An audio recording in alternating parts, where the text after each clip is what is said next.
Ako na.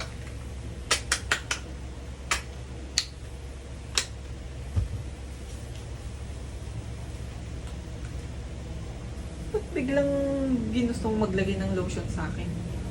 Ha? Himala.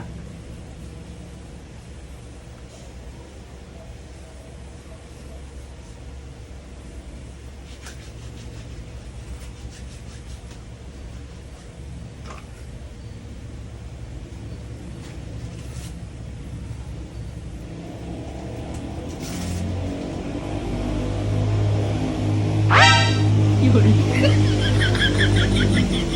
Tumigil ka. Maglagay ka na. Sige, lagyan mo pa ako. Lut. Ano yan? Para saan yan? Bakit? Meron pa ako eh. Bakit na yan? Meron pa ako. Bakit? Anong problema mo? Sige, lagyan mo pa ako ng lotion.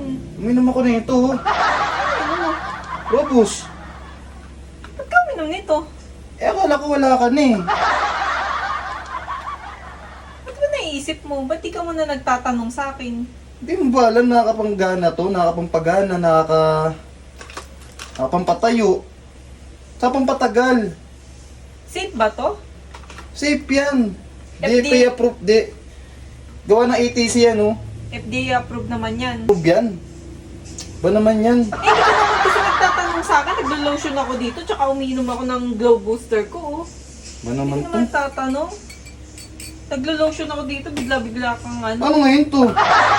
Ay naku, kung ano iniinom mo, dapat ang iniinom mo yung ano, itong mga to.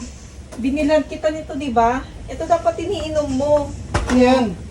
Oh, oh yung Libermarine, oh. Safe yan, FDA approved din yan. Saan Tsaka to? tong Para saan to? Sa ano, sa atay. Oh. Dahil concern ako sa'yo. Ito pa, inumin mo rin yan, ascorbic acid. Para saan naman to? Vitamin C yan. Para hindi ka laging nagkakasakit, tsaka ano, di ba lagi kang sinisipon? Ayan ang inumin mo, hindi yung mga ganito. Meron pa ako eh. Dapat ininom mo to pag ano, pag wala na ako. Ba naman yan? Anak ng tete Yan yan. dapat ininom mo. Hindi ka nagtatanong sa Akala ko akin. inaakit mo ako eh. Tutulog na lang eh. Naglo-lotion lang naman ako, tsaka nag-iinom ng ano, glow booster ko. Eto, inumin mo. Sa'yo, magsi-CR na lang ako. Balang ka sa buhay mo.